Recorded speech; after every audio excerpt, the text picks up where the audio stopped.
Hi everyone, welcome back to Fire Biscuit Gaming. Today we're going to talk about how to move and explore in Paladin's Oath. Paladin's Oath is a game I've been working on for a year and a half now. It's coming out in March of 2022. If you like what you see, please wishlist the game. The Steam link will be in the YouTube video description.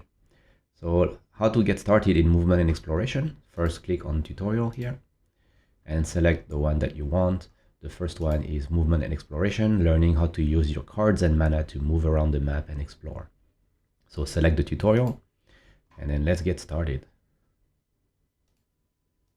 So after the tutorial is loaded, you can see a bunch of things on your screen. So let's get through them now.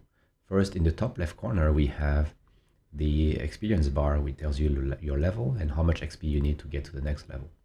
If you hover with your mouse, it also tells you which level up rewards you get by moving on to the next level.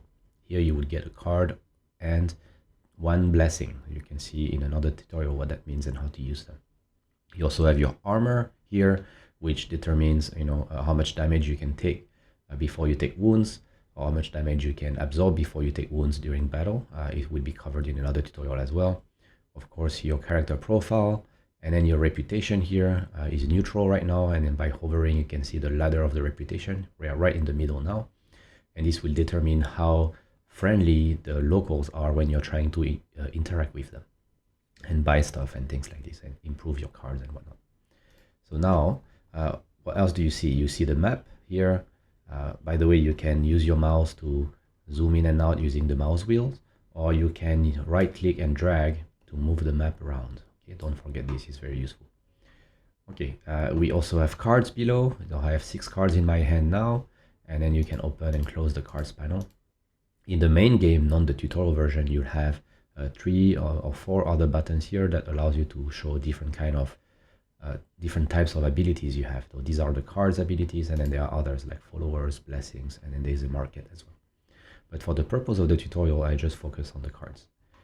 The cards, I can hover over them to see a bit better what they look like, and then I can activate one of the various portions of the card.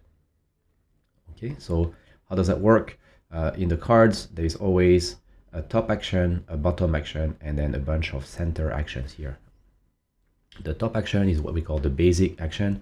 It's always free, or in most cards it's free. At least this card is free. If it's not free, it will show a cost. So here for the wayfinding card, it would give me movement 2. And for the bottom action, it would give me movement 4 if I'm willing to pay a green mana. So how do I know how much movement I need? Well, when you hover your mouse on the tiles on the map, it tells you what it costs to move to them. So here, if I want to move to this spot called the plains, it would cost 2 movement during the day and 2 movement during the night.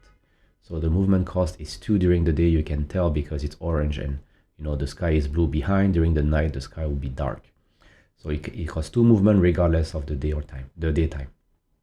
Now a forest, which is here, requires 3 movement during the day and 5 at night. It's actually much harder to move through forest during the night. 3 is considered quite a lot actually, but 5 is really huge. It will take you a bunch of cards. You can see the maximum I have is 4 here for basic cards, and then this one gives me a movement 5 here. So it would require powerful cards to be able to move through that forest at night. So be mindful of how do you chart a path through the map based on this movement cost here. And then below we have the lake. The lake cannot be moved onto either during the day or during the night. So everything I'm saying right now can be changed via cards. So a card could change the cost of moving through certain types of terrain, or it could allow you to move into a lake or through a lake. And there are even cards that allow you to teleport around the map a few spaces away, regardless of the cost of that particular of the various map tiles that you are teleporting over. And then how do I explore the rest of the map? As you can see here, there are different exploration points. One is here, here, and here, and here. And if I open one of them, it will reveal another map section like this one. Each map section looks like this with 7 hexagonal terrain tiles. And so if I go here, there will be another hexagonal terrain here, and then another one over here. Okay, if there is no exploration point, that means it's the edge of the map or edge of the world, and you can't explore there. So how do I explore? Well, if you hover your mouse, it tells you you need 2 movement to explore and reveal the next tile here. but your reveal distance must be 1. So I need to move adjacent to one of these exploration ports, and then generate 2 movement or spend 2 movement to explore around the map. So let's try to do that. I will talk about the mana in 1 second, so don't worry about it. So now, remember I need to move here, here, or here, so I will need to generate 2 or 3 movement points. So this is how it works. You're looking at your cards and you can say, okay, basic action is movement to here, movement to here. Bottom action is movement 4, but it requires a green mana to activate. So I need to pay the cost, which is a green mana, to activate the movement 4. I can only activate one of these actions on my card. So if I choose this one, then the other one will be deactivated. I can also choose any of these middle actions here. There are actually 4 types of things you can do. You can move, you can attack, you can block, or you can use leadership to interact or recruit or buy cards and stuff like this. So in my case, I would like to move here in the forest because I don't know where the village is. So the goal of this tutorial is to find the village. So I don't know where the village is, so I want to maximize my chances. If I move here, then I might reveal here, but if I don't find the village here and maybe it's there, then I will have to move again. So I will try to move inside that forest. So how do I generate the 3 movement costs that I need? So I have many options here. And one interesting thing is I can activate something and then I can change my mind later. So we'll see how it works. So let's say I want to move 3. So let's start by saying, okay, basic stuff here. I need 4 movement. So I will click on this, activate it, and it says, you can activate the following effects. There's only one effect here, which is +4 movement. So I select, it tells me to pay, so I just hover and then select either this or this. So now, how does the mana work? There are 3 types of mana in the game. One is called the Ambient Mana. So this is mana that's available in the environment. Here there are 4 types, red, green, blue, and white. Sorry, 4 colors of mana. And I can only choose 1 per day. So this number 1 here is how much you can use, sorry, not per day, per turn. How much you can use per turn. So in this case, I can use either one of these 4, but only one of them. Of course, cards can allow you to change that number to be 2, 3, or more, or infinite, that kind of stuff. And so in this case, I can use 1 mana and I can choose amongst these 3 colors. I also have an inventory that contains 2 types of mana, either a crystal, so you see the crystal shards coming out of it. So if I hover it, it gives me a lot more details. Or it can contain an essence, which looks a bit like the ambient mana, but it would be inside your inventory. The difference between a crystal and an essence is that the essence disappears at the end of your turn, whereas the crystal will remain until you use it. So the drawback is you can only have 3 crystals of each color in your inventory. So 3 green, 3 blue, or 3 red. Now, let's say I want to activate this movement card to be able to move into the forest. So I can choose either of them.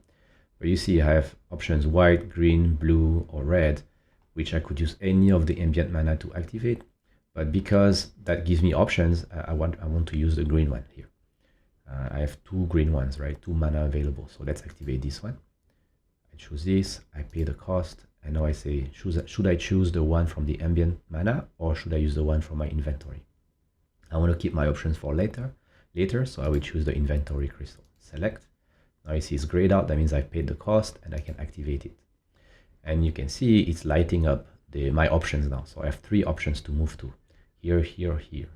I've also generated 4 movements, and this can be shown in the top left corner underneath the XP bar.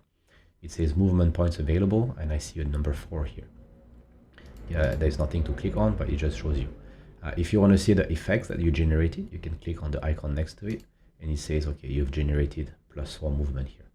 Well, so why does it show you all of this? Because in the game, you can undo. So let's say I don't want to do this anymore. I want to use another card. I want to use this one or this one. Then I can click on this and then deactivate it. It says, are you sure you want to deactivate this? This is what you will lose. You will lose 4 movement. So I say, okay. And now everything has been reset. And I can change my mind and activate this one instead. And go through that same process. And now I have 4 movement points and all of this. But actually I want to use the green right now because I have multiple green options here. Whereas I might need the red or the blue for later. So I don't know how big the map is, so I need to conserve my movement so that I'm able to move to where the village is. So first, let's activate move 4. Okay, move 4, pay the mana, select the crystal, and then activate. Now, I can move here, and you notice the card has been discarded now. It's grayed out. So you saw how I could undo earlier. Actually, you can undo everything you just did except until the point that you move. As soon as you move, it will commit the state of the game, actually save at the same time.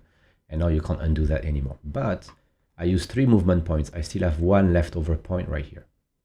Okay, so even though it committed the card, the points remain, the remaining points remain. Now I want to explore, and you remember, if I hover, I need 2 movement costs to explore. The reveal distance is now white, not red, so that means I'm close enough to explore. So I can choose to explore here, or I can choose to explore there. It doesn't matter really. I just want my options open. So if I explore here, it might reveal the section here. If I explore here, it will reveal the section there. So let's reveal this one. Now I need 1 more movement point. So how do I do this? Well, each of these cards, the top cards, give me at least 2 movement, 2, 2, 2. And this one is a leadership card that I can use for interactions, but I'm not planning to interact right now. I just want to move. So how do I generate movement out of those cards? So if you remember, the center action has 4 kinds of basic stuff you can get. +1 movement, +1 attack, or +1 block, or +1 leadership. So I could always use this card. If I don't want the top or bottom action, I can always use it for a default action. So let's use this one, +1 movement. And now you can see I can go back if I want to. I don't know what I would want to do that, but I can also explore now. So let's just select this guy, boom, explore. And now just nice, the new section has been revealed, and we can see the nice cute village on top. And let's calculate how much movement I need to get up there. So I need 2 movement to go here, another 2 to go here, and another 3 to go here. So these are hills, not a forest or not a plain. So I need 3 movement during the day or during the night. Don't worry about what you can do inside the village. You can read if you want, but basically it allows you to heal or recruit certain types of new cards and stuff like this. Now I need to generate 7 movements to get up there, and I have 4 cards. So I have many ways I can do this. Okay. So first, I want to move here. So I need 2 movement.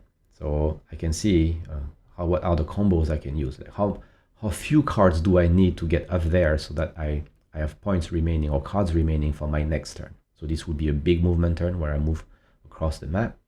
And I can see I have this card, which is a frenzy card, move 2 on top, and range attack 3 below at the cost of 1 white mana. Well, just nice, I don't need to battle. I don't need to fight anybody. There's nothing to fight right now.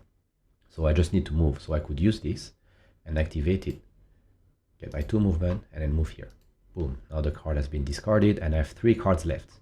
So what are my options? I need to generate 5 movement points to get to the village. 2 for this, 3 for that. So option 1 is, I could activate the blue.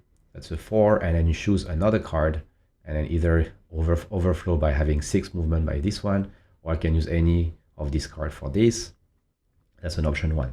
Option 2 is I could say 2, 2, so 1, or I could do 4 and then 1, or I could choose this one that says 3, discarding another card and then paying 2, or I could choose the bottom action, that's a red one, discard another card to get movement 5. So if I discard this, I would be able to discard any other card and then get more movement. So you see there are like 3 or 4 different ways of solving that puzzle. The thing is, in my case, I just want to get to the village, but what if there was something I wanted to do in the village, and maybe I should have kept that leadership card here because I don't need so much movement, but I might need to interact with what's inside the village. So the cards you choose now to move there will have an impact. Remaining cards will allow you to do certain things. So be careful about how you synergize your cards. So in this case, let's just use I think any card will do. So let's just use the blue mana.